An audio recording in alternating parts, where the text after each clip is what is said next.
Good afternoon, brother. Good afternoon. How are you? Yeah, good. The Good. uh, the time threw me a bit because we're 6:30 down here, so I've been ready for an hour. It does that a bit, eh? Yeah, You should see Lisa when she's trying to organise work. Between Queensland and Melbourne or Sydney, she struggles big time, brother. So don't feel alone there. Um, yeah. So as I said to you before, I don't know where CJ is at the moment, but hopefully he gets on in a minute and we can have a yarn with him. But just firstly, I just want to acknowledge traditional custodians where we all work, meet, and play, and just pay the utmost respect to all our elders, past, present, and any up and coming. And just pay tribute to all our old people and our ancestors for getting us where we are today and for doing those hard yards for us. And also, I just want to acknowledge my mob of Muddy Muddy people down there in southwestern New South Wales, and also the Guyable people here in Pittsworth in Queensland, allowing me to be here and work from here. So I'm going to hand it over to our special guest, Googsy Thorpe, and he was on, and I had a look, and it was about 3.5 years ago. So it was a fair while ago, brother. So tell us a little bit about, firstly, about your backstory for just to let everyone know what's going on, and then tell us a little bit about what you're up to. But just before we do that, I'm just going to bring CJ on because he's here now. So yep. we'll bring him on. CJ, hello. We can't hear, brother. That's all right. Stay there looking pretty. Good on you. How are you guys? Yeah, we're good. We're good. We're just wondering That's where you good. were. So Yeah, I'm back to Bali time. what was it? 18-hour flight or something? Yeah, 18 hours. Beautiful, isn't it? Nothing like sitting in a big jumbo jet up in the sky, carrying 1,000 people in it or something. I can't remember. It's just ridiculous. Can't get my head around that, JB. But anyway, I'm here safe. Good work, brother. Good work. And Yeah. MJ's going okay? Going okay. Yep. She now needs that rest and relaxation. What a place to do it, eh? Yeah. No, definitely, brother. Definitely. Well done. All right, you remember Googs? I just had Yes, a look. yeah. I just had a look today, and it's been 3.5 years since he's been on, brother. So, you're kidding? Really? He was only on just the other day. And I think he's looking younger and younger, this fella. He is. That's why I'm thinking, I can't be that long. 3.5 years. Oh, all right, I'm going to hand it over to Googs now and tell us a little bit about what you're up to, brother. Well, in 3.5 years, I've done heaps. Done nearly a lifetime's worth of stuff. I think it has been a long but quick 3.5 years. That's for sure. Absolutely. So, I'm saying it feels like it wasn't that long ago when I was on here. So I was even telling Jackie, my wife, earlier, like, oh yeah, remember I went on there and had a yarn, and she's like, yeah, like, and it was that quick for her to remember that it was until you said it. So, but no, I've been running just like I was last time. Yeah. I've got heaps of running going on, heaps of running planned, but I've also been training myself up. So still in construction, still doing all my things there. Not doing as many big hours as I was, which is great, which has allowed me to upskill myself in a few more things. So now I've got my accreditation, so I can facilitate Aboriginal mental health first aid. Oh, good on you. So I've been, so I'm looking for people to book in with me. So if there's anyone listening and they've got an org or a community group or whatever it's always valuable. I keep saying if it's going to be valuable in your community, but it is valuable, just as valuable, more valuable than the first aid itself, the physical first aid. It's mental health first aid. We need more people out there that are able to spot the signs and help out when people need support. So, it's a really great course. It's I've done both the standard mental health first aid, and now I facilitate the Aboriginal mental health first aid. And I get a lot of non-Indigenous people actually also commenting about they much prefer the Aboriginal first aid because it gives you a more in-depth understanding, and it's culturally based, so it gives everyone a better understanding of how it works. It's not just the black and white read from the book and you pass the course. So yeah, I'm starting to engage a bit more into that. And as I said, if there's people out there that are interested, definitely reach out, and I'll get you booked in and get you. It doesn't matter where you are in Australia, I'll come to you, and we'll get you and your community members trained up. Absolutely, brother. So, but yeah, If you need when it comes to the running side, though, need a co-facilitator, what's that? if you need a co-facilitator, I'm always up. Put my hand up, but you'd have to fly me from. Yeah, sweet. You have to fly him from Bali, Oh. though, brother. Probably. What if you fly us all to you? That'd be better. Well, that's a good idea. Have an what do you call it? Offshore bloody session. Yeah. Yeah. We're throwing a Yeah, bit of sweet. a day spa or massages and walks along the beach and all that sort of stuff. I don't think you'll be co-facilitating. I'll just hand it over to you, and I'll go do all that. Yeah, I reckon I'll do the same. Absolutely, yeah. Yeah, but what you Yeah. should do too, brother, is put your details. We'll put your details in the chat, and then if anyone that's watching wants to contact and get hold of you, they can do it that way as well, brother. So Yeah, sweet. But tell us a little bit about what you've been up to, brother, because I know a little bit because I've been watching you, and I want to hear some of this stuff that you've been doing and what you got planned as well. Yeah. Well, I'm just trying to think. 3.5 years. So I've done a heap of runs in the 3.5 years. Trying to think where I was. I think it mustn't have been long after I did my 100K run that I reviewed followers. Yeah. Yes, it was. Yeah. And then so since then I've ran what have I done? I've run international marathon, did London. Wow. That was deadly. Flew over, did that, flew back. It was no holidays, just get over there for the weekend, run the marathon and get back. What? I've done, what was it? Did I do the 7 marathons in 7 states last time? This is the one I want to hear about, actually. Well, no, so the 7 states one, I did that, and then I just got to a point where, everyone's telling me how crazy I am doing all this deadly running and big runs and stuff, and then someone asked me what I was doing next, and I sort of didn't have an answer for them, and they threw it up that I should look into the 7 marathons in 7 days across 7 continents. So I did that one in November last year. It was called the Great World Race. So CJ, you were just saying before, tough flying 18 hours to get back home there.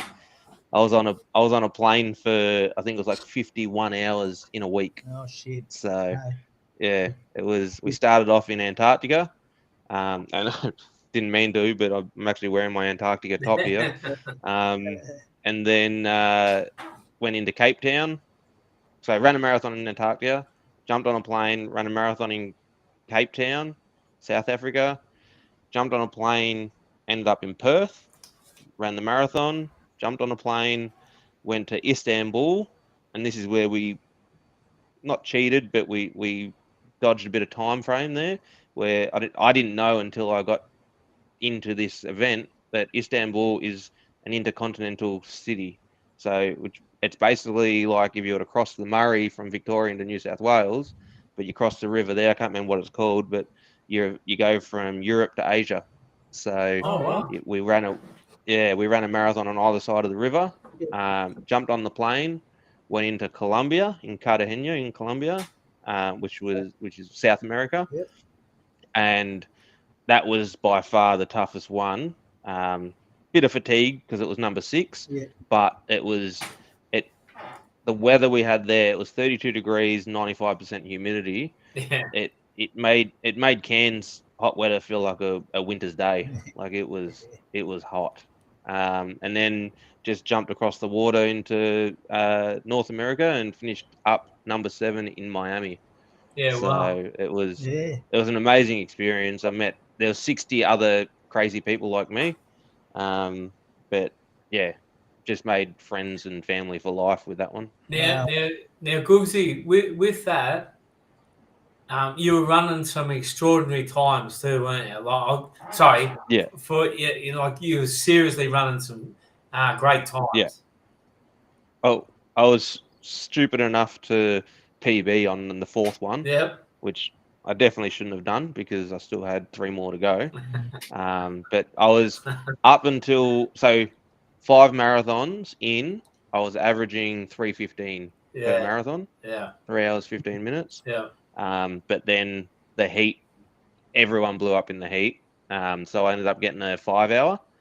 Yeah. But then when I got to Miami the next day, managed I think it was just shy of 4 hours. Yeah. Good work. So Good work. yeah, but like at the end of the day, like I've told people that many times on the build up to it, even if it was a 10-hour last marathon, I had to crawl across that line, I was getting it done. Yeah. There was nothing stopping me. It's yeah. Wow. Amazing. Yeah. I feel pretty bad now. You guys cruising around the world. Yeah. No, That's it's really. running has definitely changed my life, but it's also given me, like I have traveled the world with it. So it's one of them things. It's opened up so many doors for me and opportunities for me. Good. You've got a pretty good network too, I would imagine, all over the place. It's definitely growing. So I can go into all 6 continents and say that I've ran there, but not only that, there's quite a few Americans on the plane. So I reckon I can nearly hit probably a third of the states over there, and I'd have a house to stay in, and they wouldn't even think twice about it. It's no different to the way we were on that plane and the way we got together. We were going through some pretty dark times and some pretty amazing times together, getting each other through. The family feel, it's no different to when you walk into community here that you've never been into, and someone goes, "Yeah, come, you stay at my house, sleep on the couch, whatever." Like it was that well, completed, and the family feeling was amazing. Can I just ask you, Googs? Now, when you were in those deep, dark, horrid times, so you had that support network of other fellow athletes as well that were probably struggling just as much, or maybe even more. What were some of the things that you were able to do for yourself to be able to pull yourself back into, like you said before, you're always going to do it, even if you did it in 10 hours, you'd crawl across the line. What were some of the things that the thoughts that went through your head to bring you back into get going again, if you like? So there was quite a few. It depended on the day, depended on the minute, depended on because we were doing laps as well. So it depended on which lap I was on. Wow, yeah. It was there's a few times Perth, out of all, Antarctica was amazing because it was Antarctica. Not anyone can say that they've been to Antarctica. And when I was running along and looking out at all the views and stuff, like you just see white forever. But it was amazing to then think to myself, like, there's only thousands of people, not hundreds of thousands, but just thousands of people that have set foot on that ice. So that was amazing, and it was the first one, so I was able to just sort of get through that, no dramas. Got a little bit warm in Cape Town, and so I just sort of went with the flow with what everyone else was doing, and sort of tried to join in with a couple of little groups of people that were running along. But I also struggle to run with other people because sensory, like the hearing and stuff of hearing other people's footsteps, it throws me out, and it starts messing with my head. But trying to jump in with them helped as well. So I was sort of just tucking behind or jump up ahead of them, whatever I needed to do. Perth though was, I'd have to say, my favourite run. Not like, I don't really like Perth that much. Sorry for all you followers listening that are in Perth, but East Coast is heaps better. But I did have a heap of friends and sort of there's some IMP people down there. It was just knowing that support was there, because I knew I had it through social media and text messages and all that sort of stuff, but just having that support there was it just heartwarming, I guess, and it really got me through. But I also ran with this lady. Her name's Jenny Simpson, and she's like the American Kathy Freeman. Like she's an Olympian. She's done everything. She walks anywhere and people know her over there, just like Kathy over here. So, but we ran side by side for the whole marathon, and I'd barely spoken 10 words to her before this point, but after that whole run, we were both feeling it, and we were getting each other through, even though we barely spoke during it. But like I'd grab a drink bottle, have a drink of it, and just hold it out. She'd grab it, she'd have a drink, and like again, there was no thoughts to it. Not rubbing the top and trying to get it off you because you got germs and stuff. It was just that bond instantly made. But then the next one in Istanbul, it was a night one, and it was coming into the night. There was a heap of headaches because the locals hadn't teed it up properly. So there was fishermen all through the course because we were running along the river. And they're not just your fishing poles that we have here, all the rods, and you just sort of cast it in. These things were like surf rods, but even more rigid, and they're trying to swing from right back, covers the whole walkway where we're trying to run through. So we had to be careful. So they finally cleared out what was meant to be a 3.5 kilometers out and back course, ended up being 1K out, 1K back. So we had to do that 21 times. Wow. So yeah, it was mentally challenging, but it was my PB course. It was a cooler night. It was like a typical Melbourne night. It had the drizzle coming in. It was a cold night. I loved it. Every bit of it. Besides the actual course itself, I loved it. And I just got into a mindset. Like the whole run, I probably don't remember much purely because I just got into a zone and nothing else around me was even bothered me. So it was a run it out because it was slightly uphill, like only slightly, but enough you could feel it. But also you had a headwind, and it was only a slight headwind. But when we're that tired, we're all feeling it. But then on the way back, you got the wind behind you and you got a slight downhill. So my mindset was just out and back. Right now I'm doing an out, and then I'll do a back. Didn't even look at the distance because they're going to tell me when I've completed the marathon. I don't even care. So, because otherwise you start getting into that. Oh, I've got this much to go, So it was just getting into that rhythm and going for it. And when I talk about, throw off here a bit, but when I talk about my mental health stuff as well, and when I advocate for it, that's the sort of flow state that I try and talk to people about.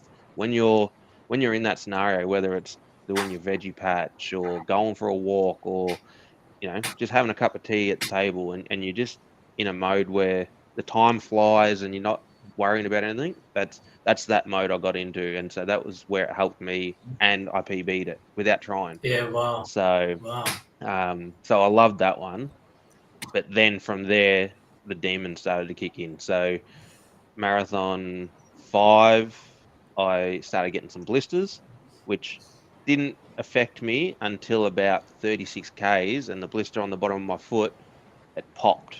So then I was running on skin and it was rubbing on and so the pain started happening. So I had to stop, take the shoe off, tape it up, keep going.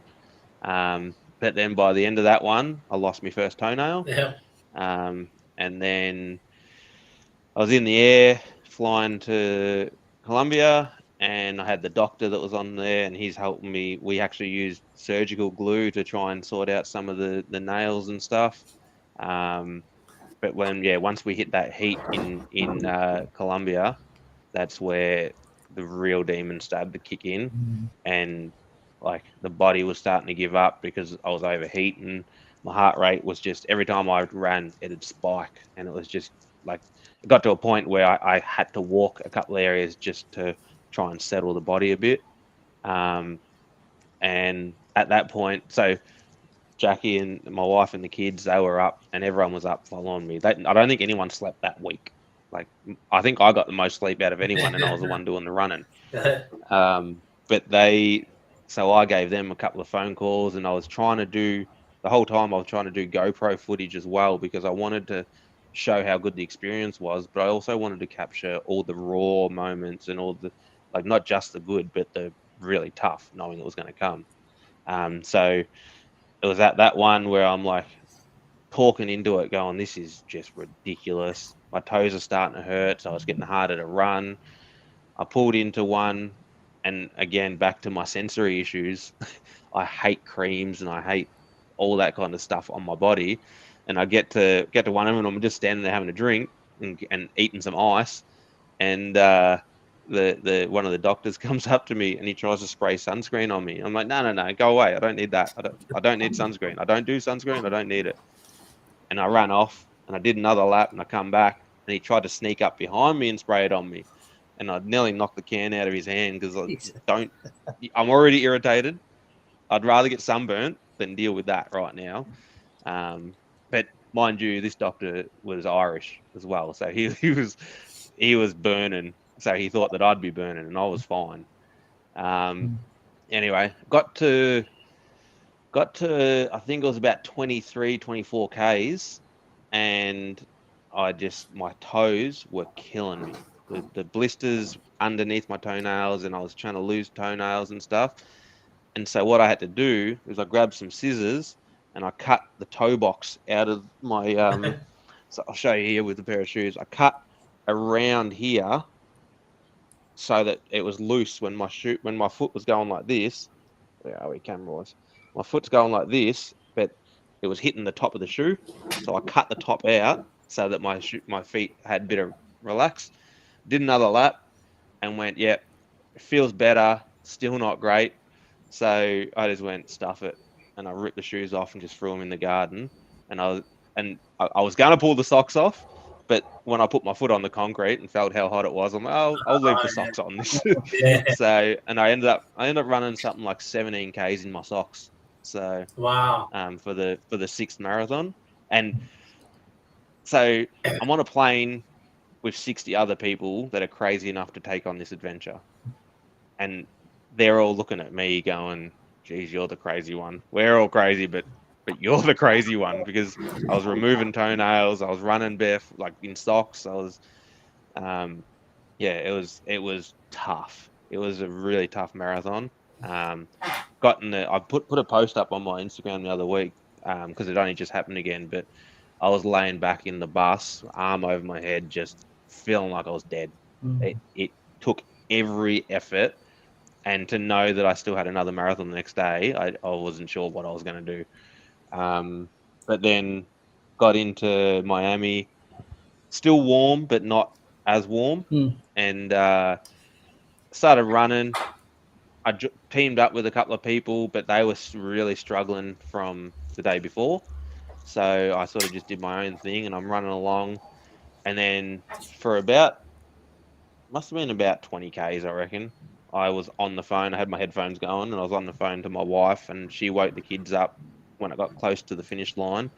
And this is, I don't know, 2 a.m. their time. I don't know what it was, but I was running along, and I saying to her, I just said, oh, I'm feeling like I'm isolated, or I feel like I'm alone at the moment, which I was running along with 60 other people. But it was crazy how my mind got to a point where I'm completely surrounded by people, and yet I feel so alone. I just didn't know. Like, I've been there before when I'm alone, but to be around people and still feel alone, it was pretty scary.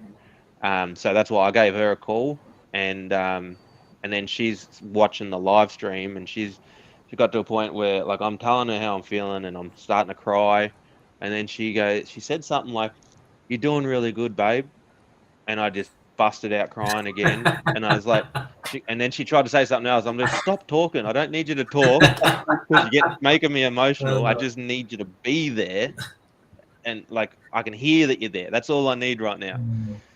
And then That's I'm running beautiful. along and I'm sobbing away, trying to. I don't know if you have ever done it, but trying to run while you're breathing heavy and sobbing at the same time, it's bloody hard. But then you get there and you see these other people coming. You can see they're struggling because it was loops, like I said. So you see they're struggling, and I'd suck it up, take a deep breath, and tell them how good they're going. And they're telling me, "Oh, you're looking really strong," and I'm, no, I'm not. Yeah. I'm not. Stop telling lies. Yeah, and it was funny. And then all these people at one point, I don't know how many people have told this because it just popped in my head, but at one point there was about 8 runners, and they all just stopped dead, just did not move, and I just kept running around them, and then this snake is going across the pathway, and I was just like, just a snake, keep running, like I'm like, we get that all the time. Last weekend I ran over top of a tiger snake, like this is nothing. Anyway, but I got to the point, and with the kids awake, and then they could hear me through the phone, and they could hear that I was crying. I could hear them whispering, going, "Oh, Mum, is he crying?" And she's like, "Yeah, like it's tough. He's going through some tough times, and it's not there, and all this stuff." And what I started to realize as well, all the American people, because we're in America, they had all their family and friends, and Yeah. there's lots of people at the finish line. And so seeing that, I was wrapped for them, but it was really tough for me because I was feeling alone. So it was, but yeah, there was, to go back to it, your question, my partner and my kids were obviously really high Yeah, on my definitely. mind Yeah. to get me through, and showing my kids that even when things do get tough, you just got to keep going. And you always come out the other side. It may not be a positive on the other side, but it most likely is going to be because you're pushing through the tough times. So you're going to get there.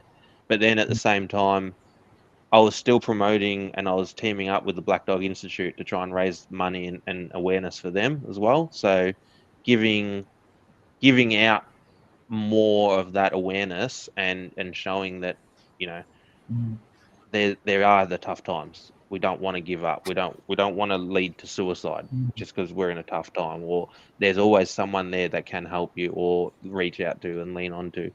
But I also really channeled in a good friend of mine, which I don't know if I spoke about him last time, but I had a really good mate, basically a brother, who he actually took his own life before I started to do my changes, and it was the straw that broke the camel's back for me, where having that happen made me wake up and go, I'm not living the best lifestyle here. I need to live better. I've actually got his name tattooed on my foot, and so I take him everywhere I go. And that really, thinking about him made me emotional again every time, but it also gave me the strength to keep pushing forward and take him everywhere I go, because I want him to live the life as well. So, but yeah, they're the things that got me through, basically. Mate, what an experience. Bloody hell. Jeez. Yeah, Yeah. yeah. It's one of them things where I'd love to do it again because it was amazing, but I don't think I could do it again because it'd take away how awesome that first experience That was. first experience, that's right. Yeah. Yeah. I don't want to chase that high and then ruin it all from what I've done. Now, brother, how many people have called you crazy over the years? I think everyone I know, if they haven't said it out loud, I can see their eyes are thinking it. So Yeah, yeah, 100%, brother.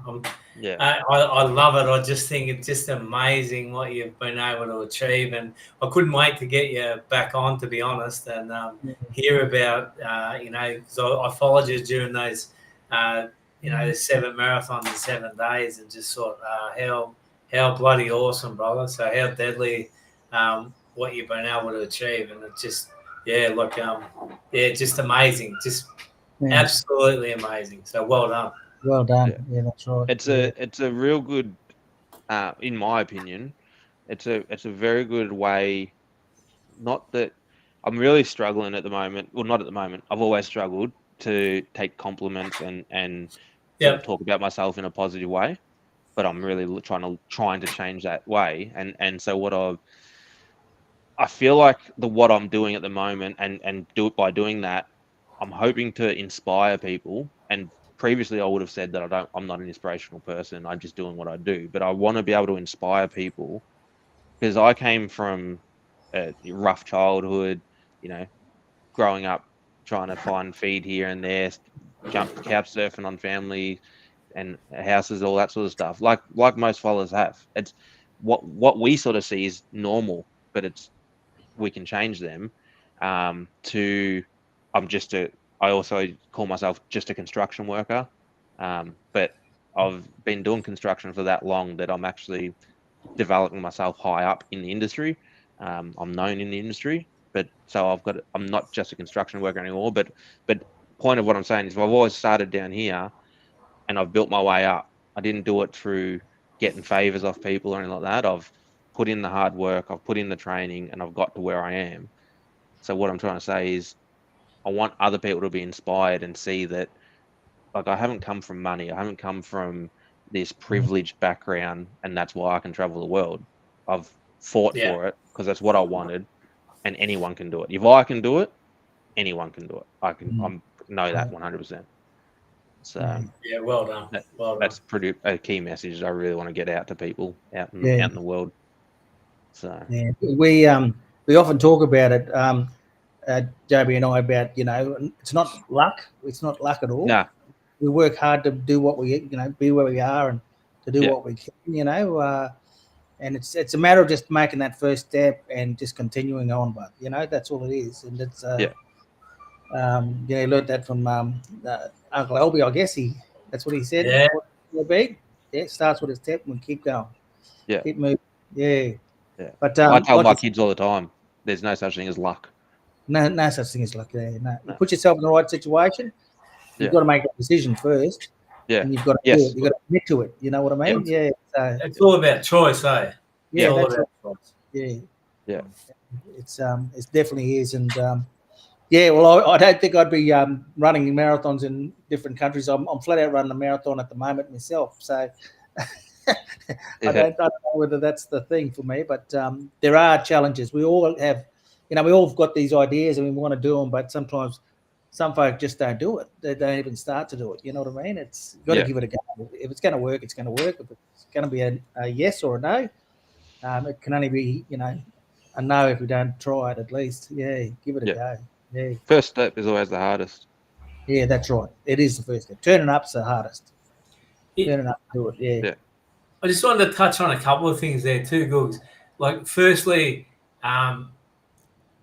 when you were doing those 7 marathons, firstly the cold ones and then the hot ones, and how did your body adjust to the really cold to the really hot and the humid, as you said before, 95% humidity? How did your body adjust to that? Overall, really good. It was the sixth one, the humidity that got me. But so Antarctica was minus 16. So, and I had a pair of trail shoes that were waterproof, normal running socks. I had just a pair of 2XU leggings, the skins ones, and I had a long sleeve, really lightweight long sleeve, and then a singlet over the top because I wore the sponsors and the flag and my name and stuff on it. and then I just had a normal cap. That was it. No beanie, no. Oh, and gloves, and then within 5Ks of the start line, because I didn't tick over the 5K mark, I already rolled my sleeves up past my elbows, and then I was like, even though it was -16, I'm trying to like hydrate because I was getting warm. So then towards the end, I actually got to a drink station, ripped the singlet off, took the long sleeve off, left it with them, and then put the singlet back on and ran in my singlet because like my core was warm. When I stopped and I felt I was cold and I had ice coming all over my beard and everything. But when I was running, I felt warm and my core and my legs, like I've ran in Canberra and to my core I could not warm up. I was free and I was in pants and a jumper, and yet here I was fine because it was a really dry air. Yeah. So it was like you don't feel it as much. Yeah. When you step from the hot to the cold, you know. But it was great. And then everywhere else besides Colombia, it was weather that I can get in Melbourne.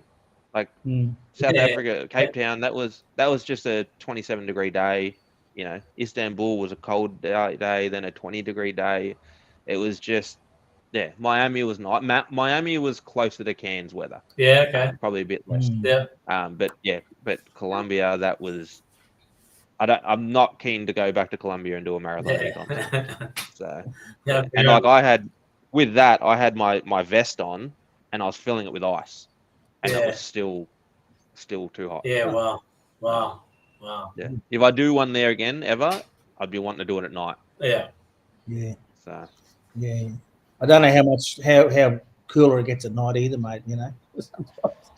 Nah, but at least out of the sun. Yeah. Because when you got the sun and the humidity, like it was a killer. There wasn't a huge amount of shade on course, so it was tough. Yeah. So it wouldn't, and I don't believe it would have even changed it if that was the first one. Like it would have probably just ruined the rest of the runs because it takes it out of you so much. Yeah. I think it sounds like the Antarctica and kind of Colombia were the odd ones out for you, and you know everything. Pretty much, you know. Yeah. But I'd go back to Antarctica's one before I went back to Colombia's. Antarctica was fine. I loved Antarctica. It was great. At least you can breathe there. We just got it down here in Bali, and it's the humidity just before that was really bad, really bad. Yeah. I just want to ask you one question about, you mentioned before about bonds and those sort of things. And because I know, look, we did our 24-hour challenge a couple of years ago where we ran for 24 hours. And I know, like, there's a couple of lads that come up from New South Wales. They were going to run 21 Ks with us and they ended up doing 70 Ks. And then another fella come down and he was going to do 21 Ks and he ended up doing running 100 Ks with me, just solely with me. And I know that the bond that we have now will never, ever be broken. I just wanted to ask you about some of those bonds that you made. Yeah, look, so we've still got a group chat on WhatsApp now and it's a very inspiring but also very dangerous group to be a part of because we're all still doing this crazy stuff. But like I said, there's the Jenny Simpson. I could go at any time. Whenever I do, I think it's it was New York. Whenever I do a New York marathon, which I do plan on doing, she's got a spare room for me and beautiful. She'll be there with me, like no drama, no questions asked. But then I've also got a guy, and this is probably something you're going to want to talk about as well, but I've got a guy, he's from America, he's living in America, but he's from Nepal, Santosh, and we're going to be meeting up again in April when I do a 250-kilometer run across the Sahara Desert. Oh, wow. So again, we're both just as silly as each other, but me and him sat next to each other on the plane into Antarctica and back, and like it was and the crazy thing was me and him just happened to go for a run the day before because we met up and realized that we're both doing Great World Race. So we'd already formed a connection, and then next thing we're sitting next to each other on a plane for 9 hours and then back. So it was, and we're both similar pace. So it was we're there, and we message each other all the time. Got another guy, Jer. He's currently, as I said, it's a crazy group. He's currently in the middle. I think he just ticked over 31 or 32. He's in the middle of a world record attempt for 60 days running a marathon on a treadmill. Oh, So, wow. Wow. yeah. But we really got along because he's from Ireland and he's living and working and everything in Ireland. He's doing a challenge in Ireland, but they've got such a similar history to what we have over here. Yeah. So and his wife was with him. She came over, and it was funny because one of the first things she said, she goes, "Oh, can I get a photo with you?" And she took the photo. We're side by side with our arms around each other. Took the photo, and she turns around and she goes, "Oh, that's deadly." Oh, And it just threw me. I was like, "Whoa!" I'm in Cape Town getting a photo with an Irish guy, and she's telling me how deadly it is. So that's classic. It got me good. Yeah. So, but yeah, but then there was two guys there. They've done some challenges in America, but they also know the race director of the Costa Cozzy, who he was the GM for IMP for a little while. So it's all the running community. It's like the indigenous community. That it's that intertwined and that small.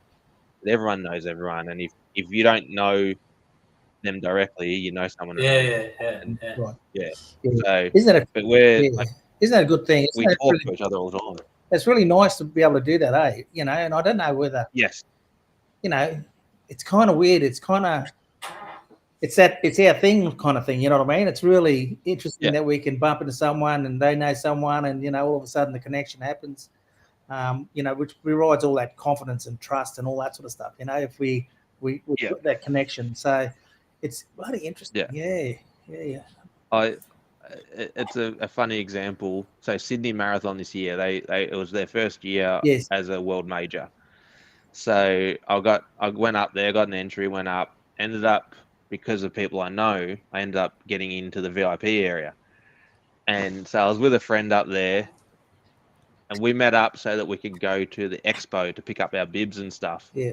And I said to her, "Look, hey, it's okay, and I don't feel anything about it if you want to go to this thing by yourself, and I'll go, we'll go separately rather than going together." I said, because I don't know, you haven't been to an event with me yet, and not to talk myself up or anything, but because I've done all this crazy stuff, a lot of people know who I am.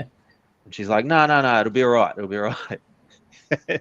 And we hadn't even got through the foyer yet, and I got stopped by about 6 different people that I knew because I've done so many different runs across the world. And I was like, we got out of it, finally got through it all and got out. And I was like, so did you, when I told you, is this how it's going to, this how it's going to be? Did you expect it to be that I know that many people? And she goes, no, I thought you were just, going to see 1 or 2 and that's it. And I felt like Rob D. Costello, and he's trying to walk through a crowd. Everyone's trying to get to him, but it was just purely people wanted to know, oh, how was this event? How was Antarctica? How was this? And it was an awesome experience, but at the same time, it was for me to, I guess, try and, like I said, I really struggle with talking positively about myself. So I'm trying to really turn the table on that one, and take compliment. I generally brush them off. I still don't know how to respond to it. I feel it feels awkward, but because I've done it for so long, I'm trying to break that. Yeah, good on you, brother. Because good on you. Now we are everyone's deadly. Now, in that crazy running group, 7 marathons in 7 days, was there any other Aboriginal people? No. So I was the first to do it. Beautiful. And I was the only person from Australia. Yeah, okay. That was in my that next run. question. Oh, it's So, a group. Oh, wow. Really? Yeah. So Hey. someone did it this year, non-Aboriginal, but someone did it this year, and he was the only Australian oh, yeah, person. wow. Yeah. So I sort of messaged him a few tips to start with, just to be ready. What small things that I would have liked to have known. Because I had already done the 7 states of Australia, I was 90% prepared. But I just sort of was like, oh, the plane was huge. We had areas where at one point when I was stretching and I looked over and there was 5 other people stretching beside me, Yeah, wow. which like it wasn't your normal, Yeah. cattle class or whatever they call it. It Oh, was yeah. it was good. Yeah. Yeah. So, Well- but yeah, it's gonna be a dangerous group to keep following. I think. Dangerous. That's I- right.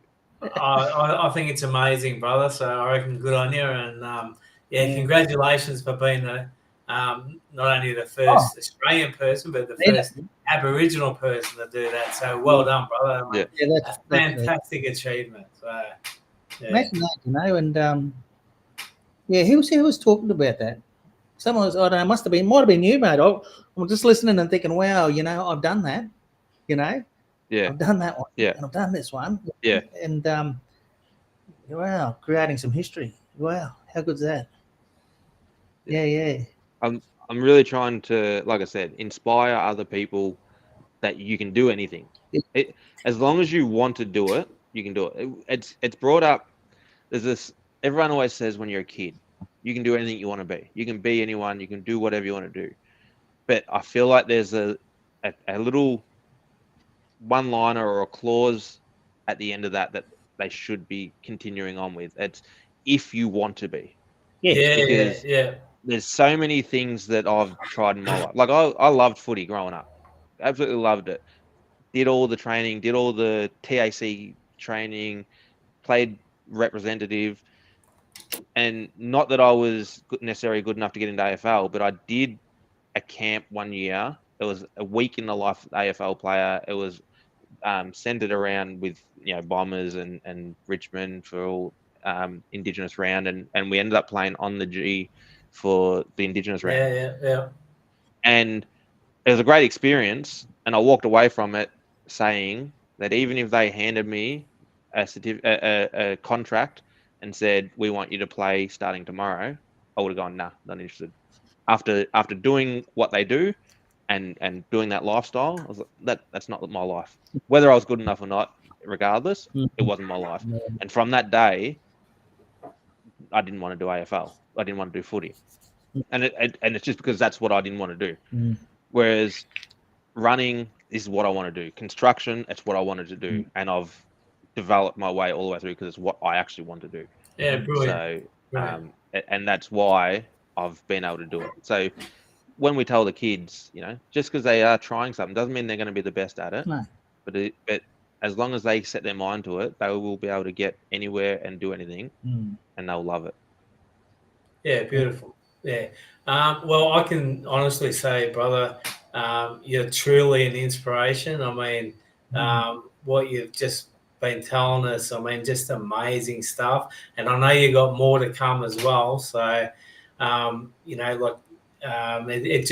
it makes me want to get out there as well. And as I said to you before we come on, we've signed up for that 80K Bondi to Manly or whatever it is, and a couple in between, you know what I mean? But the other thing, and you'll probably fit really crazily into this, you probably run it rather than ride it.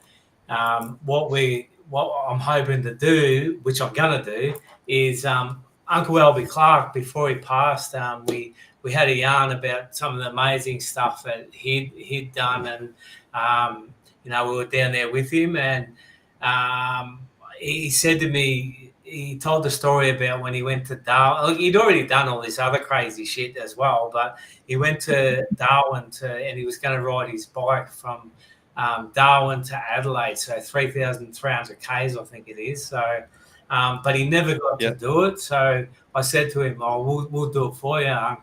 So So that's what we're planning to do. I don't know how far away it is, but there's going to be a fair bit of training in between. But just look, and then to hear the stories that you're telling, brother, I mean, just amazing, and it just makes you want to get out there and do it. You know what I mean? So Yeah, when you've got that purpose and the why, like I said, anything's doable. And the thing is, like, I no doubt you can do it.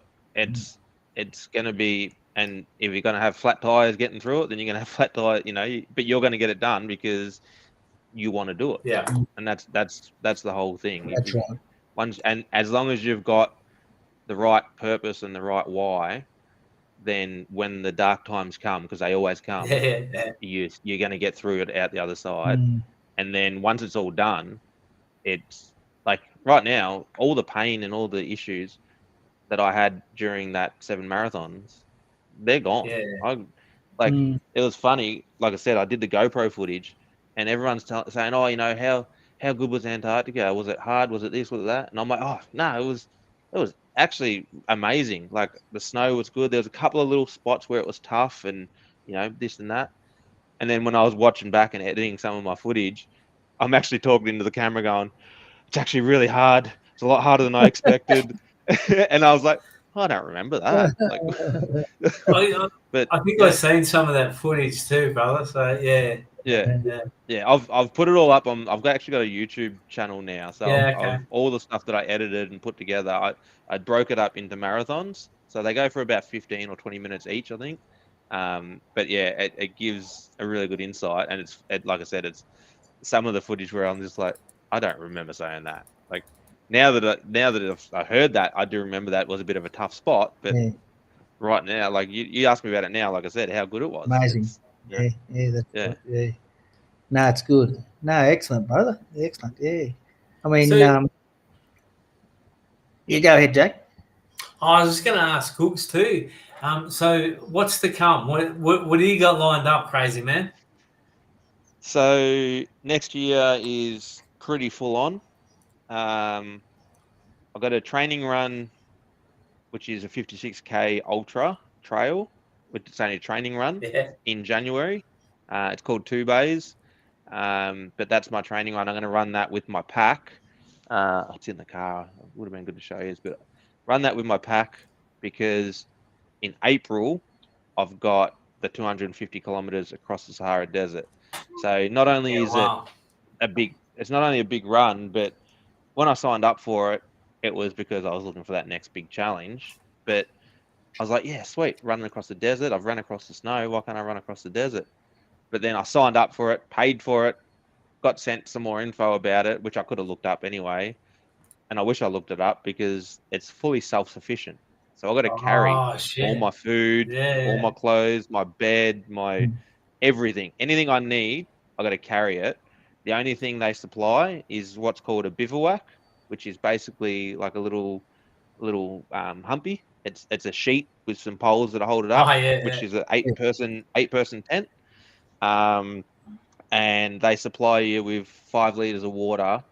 So when I turn up, they give me a 5-liter water bottle, and that's got to supply me enough water from that day to do my food, my cleaning, whatever I need, to hydration, all the way up until the first aid station, which is about 10 k's in, or roughly. And then at the aid stations, you get unlimited water. But then as soon as you finish the race, they give you another 5 liters of water, and that's got to get you all the way through again till the next one. Yeah. So it's all strategy. It's all cooking. So I'm trying out a heap of dehydrated food at the moment, which I didn't. Some of them are deadly food. Talk about dehydrated food and it's in the packet and that. It's a little bit off-putting, but I've had a couple of decent meals. I'm actually doing my own little reviews of them on YouTube so that people can see. Yeah, but it's about I'm trying to really show everything that goes into this run. I learned a lot through my footage of the 7 marathons. So now I'm trying to get as much info for people as possible, whether they do it or not. It's just something they can follow my journey. And then so there's that. Then I just I don't know how many people on here are runners, but I was in that crazy line to get onto the Gold Coast Marathon yesterday. So it got me. We I got was one. on there. We got Yeah, one.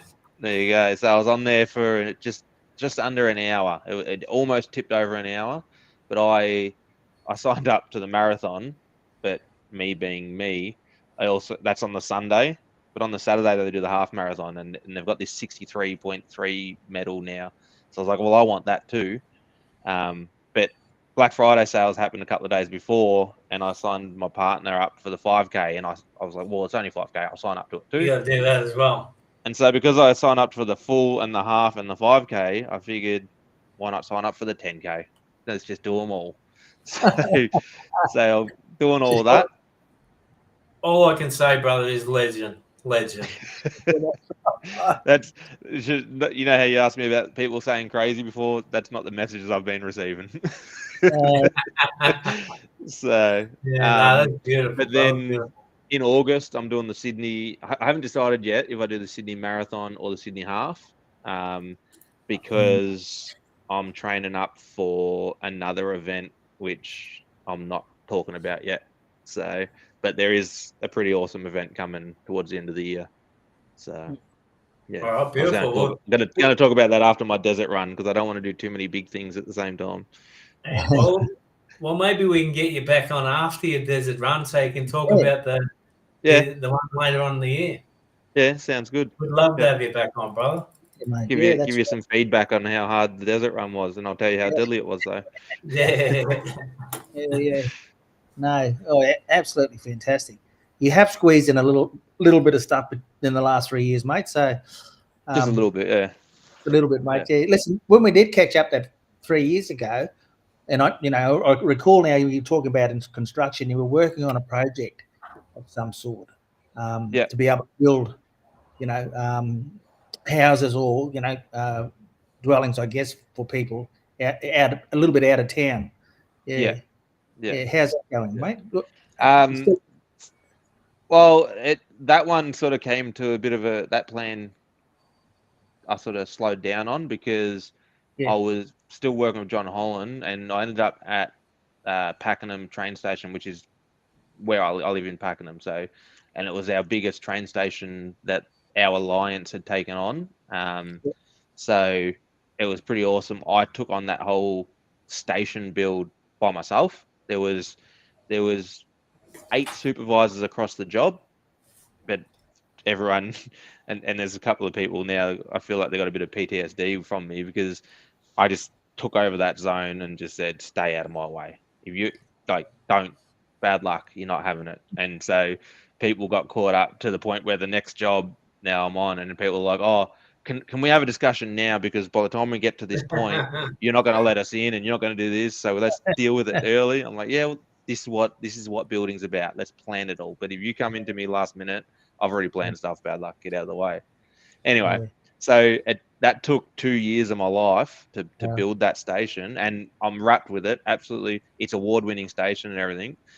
But the funniest thing about it all is that whole thing, and this falls right into the whole, I don't like to take compliments and I sort of brush everything off, because that whole build, when things went right, I was always giving the credit out to everyone else, to the point where then when the opening happened, I was traveling the world and I didn't even get to open up the own station. and I was like, it's all right though, because you guys built this. I was just here supporting. You guys built it. But when in actual fact, I was a pivotal part in getting it done. And people tell me that. But again, I've always just brushed it off. So I'm a bit like you, mate. I'm a back. What do they call it? A backseat driver, leader. You know what I mean? I'd rather push everyone out the front and let them go. And, The hard thing is when you are that person. So what I do is, if everything's going right, I'm like, yep, that was him, her, them, whatever. Great job. But as soon as something goes wrong, I'll go, no, that was me. That was me when it went wrong. And the problem with it is, what I'm learning in myself is that you're always then bringing, even though you feel like you can take it, you're bringing all the negativity all the time, and you're giving out the positive. So we've got to make sure our own cup is still full. Yeah. And like I say this And people are going, yeah. I'm sure there's people, if they're watching, they're going, yeah, no, that's deadly advice. Mm. I'm still struggling to take that advice, and I know it. Yeah, I'm right. giving it. So Yeah. it's not easy, but it needs to be done. And we do need to learn to pat ourselves on the back every now and then, Celebrate because those small ones, mate. 100%, brother. We talk about that a lot. We can guarantee you that everyone that's watching is doing something good, but what do we focus on? The negative stuff. So we need to be celebrating our little wins, as you said, CJ. So, Right, well done, brother. I mean, absolutely amazing. I've just thoroughly enjoyed listening to you, and take this for a compliment, brother. You're amazing athlete. So thank you for joining us. We'd love you to come back and talk to us about the Sahara and then the next one after that. We've thoroughly enjoyed. I've loved listening to you, brother. I love listening to you last time. I've followed your runs and all that sort of stuff. So, so thank you. Thank you very much. Yeah. CJ, over to you, brother. No, look, thanks, mate. Yeah, just that blew me away when you said it was 3 years ago. I'm thinking, oh, well, we only spoke to this bloke a little while ago, but it's been 3 years, and I guess that JB, what is it now? Going on to 6 years or something like it's that. Nearly 6 years we've been doing this.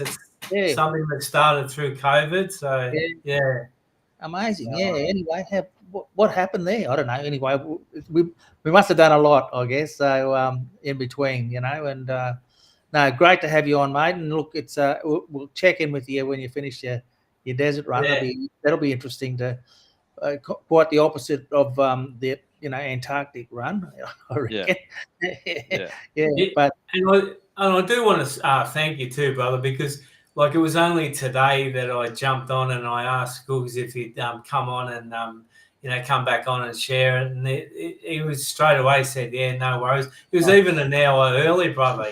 He was that keen. He was an hour early. So was he? Oh, geez.